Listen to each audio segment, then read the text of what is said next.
welcome to Around the World in 80s Movies. My name is Vince Leo. I am the author of the film review website Quipster.net.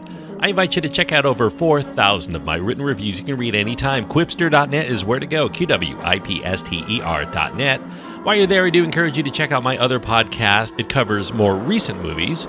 You can find the link to that at my website. It's called the Quipster Film Review Podcast. Go to Quipster.net and check it out. If you like this show, I hope you'll enjoy that show as well. Today I'm going to be getting into the final part of this four-part series, looking at the Jaws films, two of them from the 1970s, two of them from the 1980s, and this will be the second of the two from the 80s, Jaws the Revenge from 1987. It's a PG-13 rated film, the first of the Jaws films to be PG-13. Even though they all should qualify, it just happens to be the only one that was made after PG-13 was instituted. It does have violence, sexuality, and language. The runtime is 1 hour and 30 minutes, making it the shortest of all of the Jaws films. Lorraine Gary is the main star. Lance Guest, Mario Van Peebles, Michael Caine, Karen Young, Judith Barcy, and Lynn Whitfield are in the film. The director this time out is Joseph Sargent, and the screenplay credited to Michael de Guzman. Now, if you listen to my episode on Jaws 3D, you know that that film began as a National Lampoon project. They were trying to make that third Jaws film this tongue-in-cheek comedy named Jaws 3 Peebles 0. Well, the idea came around again here for a humorous effort for their fourth entry. This time, this would not be related to the National Lampoon effort or the prior Jaws entries at all. It would have a killer shark as the antagonist, but it was meant to be a comedy. Universal's motion picture chair, Frank Price, he developed this Jaws comedy. It would be surrounding the surf punk culture in Malibu. Steve DeJarnette was drafting a script for that. But in 1986, Universal Pictures experienced a very bad run of films without a single movie among the top money earners of the year. Their highest grossing films for that year were Out of Africa and Legal Eagles, but those were both so expensive to produce that they were not really profitable. And other high budget comedies that they made that year, Howard the Duck, Brighton Beach Memoirs, and Brazil, they were major busts at the box office. So MCA president Sid Sheinberg, he knew that Universal needed a hit and in a hurry, but it wouldn't be by throwing away their most lucrative franchise by making a pricey comedy unrelated to the first film. On top of this, Sheinberg did not care for DeJarnette's script because it didn't have a part for his wife, Lorraine Gary, who had not been working in the many years after appearing in the first two Jaws films. After seeing 20th Century Fox score big with their action sci-fi horror blockbuster called Aliens, Sheinberg felt that his wife's character, Ellen Brody, could be the next Ellen Ripley, pitting her against this unstoppable killing machine of her own in the next Jaws film. If they did Jaws right, if they brought terror with the same kind of emotional underpinning for the heroine, this could be the cash bonanza that they needed, and it might make Lorraine Gary a sought-after actress again, something Sheinberg definitely wanted to do. So Universal, they rushed to put the film into production. They wanted it for a summer release, just like the other Jaws films. They scheduled about 9 months from the idea to its release, instead of the typical 2 years that are normally allotted to major film releases. Sheinberg was personally taking hold of this new Jaws film. He cut through many of the hurdles that tended to slow down a movie schedule, including putting together the shark builders and the visual effects crew before a script was even in development or a director attached at a substantial pre-production cost. He read all the revisions and attended the planning meetings to make sure everything was on course to hit their deadline throughout the production. When Sheinberg first told his wife, Lorraine Gary, about his plans, she thought her husband must be joking. Gary had not worked as an actress since Steven Spielberg's 1941 back in 1979. In fact, she had stopped trying at all once the phone no longer rang for parts for her to play. You would think that with her husband running one of the largest movie studios in Hollywood, that she would be able to easily score roles, but it turned out to be a handicap because directors did not want to hire her on their films, either because they didn't like Sheinberg personally or because they thought that they would get into trouble very easily with her husband if there was ever a disagreement between them and Gary on how she should portray her role. During the phone call from Sheinberg in October of 1986, Joseph Sargent, he's known for Directing a lot of dramas, he also directed the Taking of Pelham 123, among many other fine films. Sheinberg asked him, basically, if he was interested, but he questioned whether he was the guy for the job of a killer shark blockbuster. Sheinberg insisted that this new Jaws should have a more human element to it. When audiences genuinely care about the characters, they find horror films much more terrifying. Sargent had a reputation of putting characters above conceptual elements and finding the humanity in his stories. So, in Sheinberg's mind, Sargent was the guy who could get this franchise back to what made the original so special. And sweetening the deal, Sheinberg offered something Sargent that he could not refuse: total control as the producer. He could produce his own film his way on top of being the director. Now, Sargent just had to deliver a movie that didn't have a story, and he had to cast it within 10 months, half the time of a typical film. He immediately hired a TV writer named Michael de Guzman to script. Sargent and de Guzman got to work. They made a conscious decision to connect their story to the first film only. They ignored the other two sequels that came before it. In their minds, this was going to be the actual sequel to Jaws. But given no guidance on what the studio wanted other than Ellen Brody was the protagonist, they planned to have Martin Brody die at the beginning, a moving funeral after that, and then the rest of the story would focus on Ellen Brody getting revenge on the shark that killed her husband. After turning in their draft, Sheinberg loved that angle, and the execs at Universal felt that they really had something special going. Sheinberg was so enamored of this story, he sent a copy to Steven Spielberg, who replied that he had only gotten 18 pages in, but could read no more because it brought back too many memories. He wished Joseph Sargent well. He knew from experience that a Jaws shoot was the most difficult of all shoots. Despite vowing to never return, Universal hoped that Roy Scheider would come back if his character died at the beginning of the film, but Scheider was really not interested. Universal asked him, name his price. Scheider said, okay, $1 million. For only 9 days' work, Universal thought that was outrageous, but they could not negotiate him down from that million. So they wrote out Martin Brody as having died of a heart attack years before from living in continual fear of sharks. The death at the beginning of the film changed the focus to the younger Brody's son, Sean. He's now the deputy for the Amity Police. Sean's funeral scene was the one that was meant for Martin. It originally had a phone call of condolences from Matt Hooper, bringing back Richard Dreyfuss, whether his voice or whether on the screen, and a visit from Larry Vaughn from Jaws. However, Dreyfuss had absolutely no interest, just like Scheider did, in coming back for another Jaws, and Murray Hamilton had just died of lung cancer, so he was not going to be available. Amity community bit players from Jaws, like Mrs. Kintner and Mrs. Taft, they would appear. De Guzman had a somewhat larger problem, though, in explaining why the Brody family were going to be the targets of so many attacks from great white sharks. Sargent thought that they could play with the mythos a little bit, maybe even get a little mystical, that this new shark was angry for Chief Brody taking out two of their own and would be carrying out a vendetta against the Brody family, despite the scientist in Jaws 2 telling a paranoid Martin Brody that sharks don't take things personally. The shark would be kind of a metaphor here about the deadly nature of fear and obsession, of keeping people from being able to move on with their lives, and how such things can consume us and our families into stagnation.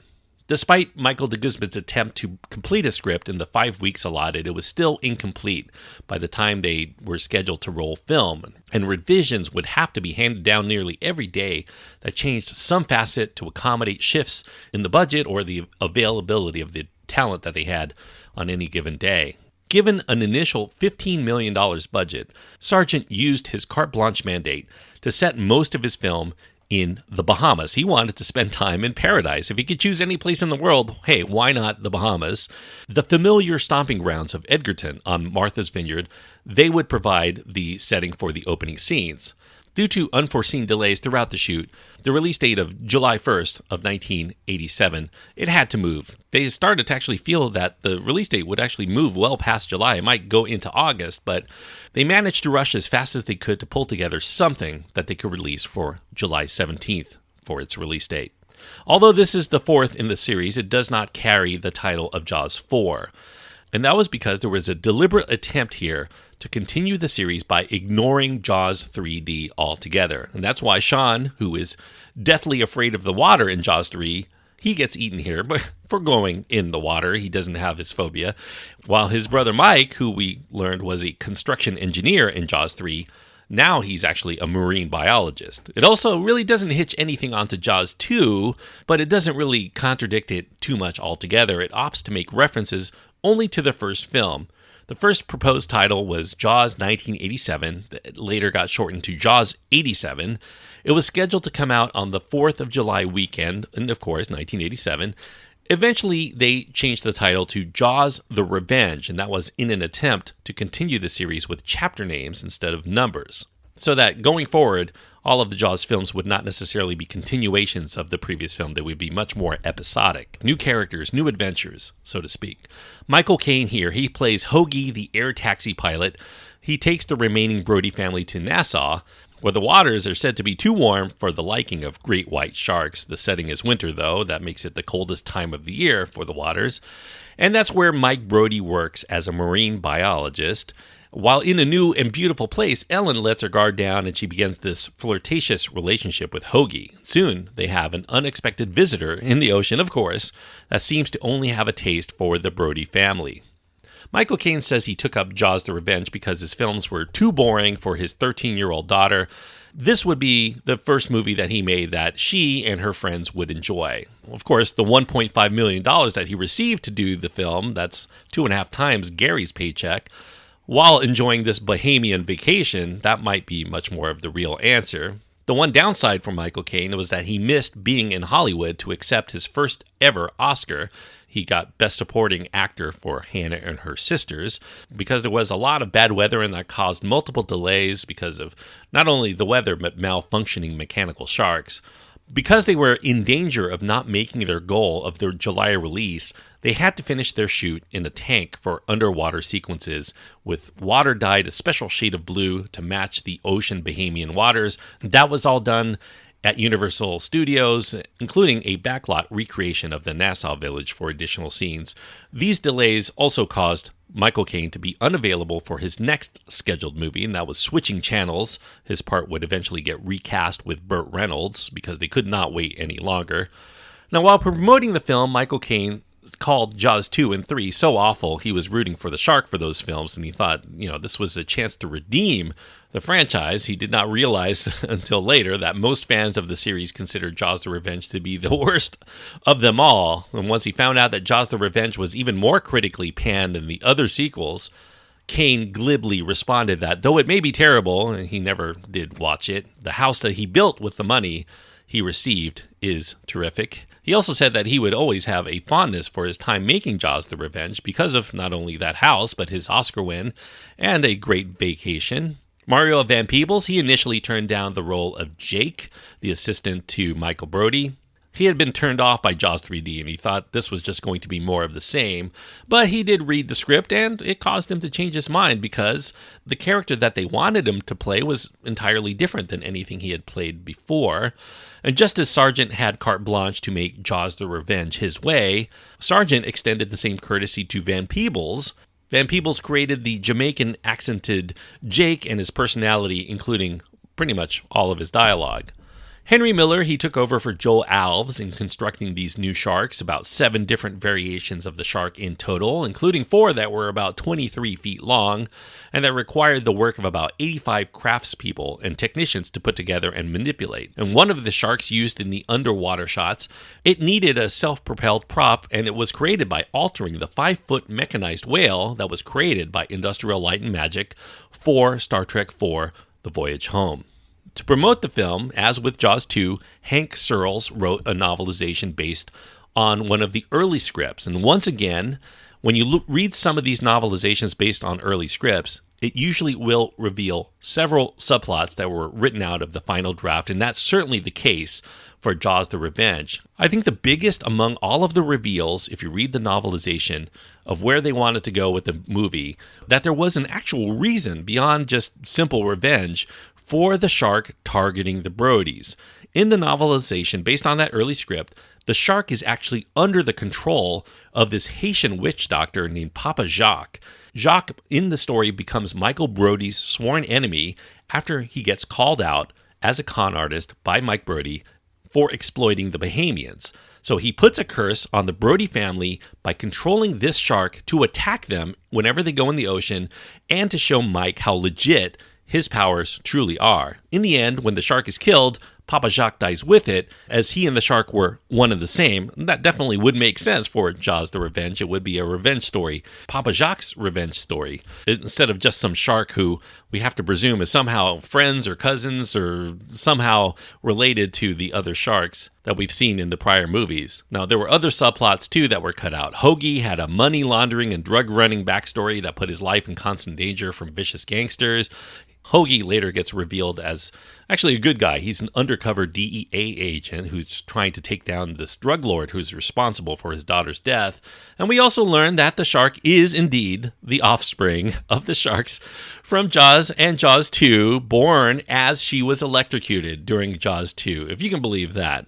So even with these subplots, maybe it would not have made such a great movie after all. Now, 5 days following the release of the film into theaters in July 17th of 1987, Universal decided to reshoot the ending in the tank at the Universal backlot because audiences hated Mario Van Peebles' character Jake dying in the mouth of the shark. So instead, he is shown to miraculously survive that complete mauling in the mouth of the shark. And this new ending was specifically for foreign prints, but it also made its way to television showings as well as home video releases. They tended to think that this made for a better film experience for most people. They also added an introductory voiceover narration and had the narrator talking about fate or circumstances that was driving the shark's behavior. And there are also two different endings that were done for the shark. In the theatrical version, the shark is gored by the sailboat's bowsprit and then bleeds out and then sinks to the bottom of the ocean. And this ending was done because Sid Sheinberg mandated that Joseph Sargent have the shark die in a manner that is completely different from the other films, and this was the best he could think of. In home video releases, though, the shark inexplicably explodes upon getting impaled, which ironically happens in the first film. So not exactly sure why the shark explodes or why they decided that would be more exciting, but apparently they thought that the ending that was originally done for the theatrical release was just kind of boring for some of the viewers and they needed an explosion. The final cost of Jaws the Revenge was $23 million, so it went a bit over its budget, not including advertising or promotional costs either. Despite debuting at number 3 in its first week of release, word of mouth was not kind to the film, and it fell out of the top 10 by week 3. And all told, it grossed about $20 million in the United States. Not a very big amount, but it did score another $31 million worldwide, and that brought its grand total to $51 million. So, I guess it didn't really lose any money, didn't really make that much money either, but despite Sid Sheinberg trying to recharge his wife's acting career, Jaws the Revenge, it did mark Lorraine Gary's final acting credit. It really did backfire for that intent, and it would also mark the end of Joseph Sargent as a director of big screen films, as well as for Michael de Guzman as a screenwriter of big screen films. And it also would mark the end of Jaws as a big screen franchise too. Now, few but those nostalgic for the 1980s schlock champion it today. It holds a rare 0% rating on Rotten Tomatoes, and it also received 7 Razzie Award nominations, those golden raspberries. Worst Picture, Worst Actress for Lorraine Gary, Worst Supporting Actor for Michael Caine, Worst Director for Joseph Sargent, Worst Screenplay, Worst Visual Effects, which it actually won, and Bruce the Shark for Worst Actor. And despite the drubbing by the Razzies, Razzie's co-founder, John Wilson, he put Jaws the Revenge prominently in his book, describing the 100 most enjoyably bad movies ever made. So, despite being a bad movie, it's still liked by people who like bad movies. Joseph Sargent would wonder years later, though, how grown men with years of professional training could get involved with something so idiotic. Looking back in hindsight, he thought all of these ideas that he had for the film were good, but now looks over it and realizes, boy, they were way in over their head, and they had no idea that they were making a real stinker. He rationalized years later that the issue was that there was such a push for a fresh approach with Jaws the Revenge, and such a need to finish the production at twice the speed that nobody really wanted to put the brakes on by scrutinizing or trying to overthink the impossible. Now, anybody who's ever heard of Jaws the Revenge knows that it is considered one of the worst films of the 1980s, maybe one of the worst films ever made. So reviewing it here as far as what I think about it might seem a bit unnecessary, but I thought I'd take a different approach here because a negative review for Jaws the Revenge is a given. So I will try to do something different here and come up with 10 positive things to say about this sequel that ended the Jaws franchise once and for all. And we'll see if I can scrape up that many.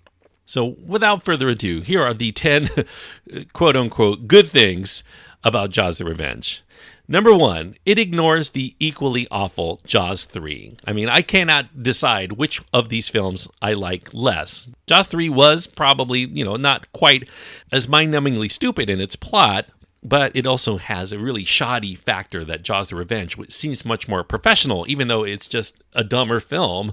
But because, both films don't necessarily agree with one another, instead of having to see Jaws 3 before you watch Jaws the Revenge, now you have the option of ignoring at least one of these awful movies if you want to get to 2 different endings for the series. It's kind of like choose your own adventure. But, the best available option is to ignore both films, I suppose. 2, it does have the shortest running time of all of the Jaws films. Now, Jaws 2 is not must-see entertainment, but at 2 hours, it's burdened by stretching out its thin material to the breaking point. Jaws 3 is about 20 minutes shorter than Jaws 2, but it contains about as much filler as Jaws 2.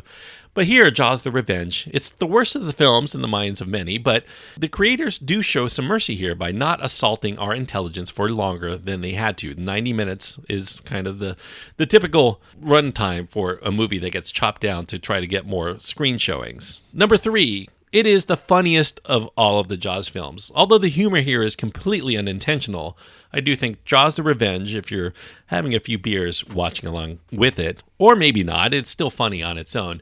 The laughter quotient rivals some of the best comedies ever made for its period.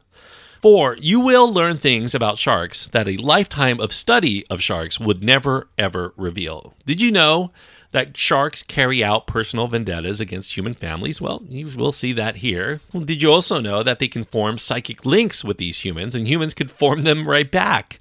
Did you know that they, even though sharks typically don't go more than 25 miles an hour, maybe 35 if they have a short burst, that they could follow an airplane traveling hundreds of miles at high speeds and find their destination? Well, you will see that here. Did you know that sharks like to growl while attacking, despite their lack of vocal cords? Somehow they roar while in the ocean, or at least coming out of the ocean through the top of the water. Did you know that sharks could glide for hundreds of feet with most of their bodies above the water? And all of this and more is learned throughout the course of this highly educational film. I mean, the camera never lies.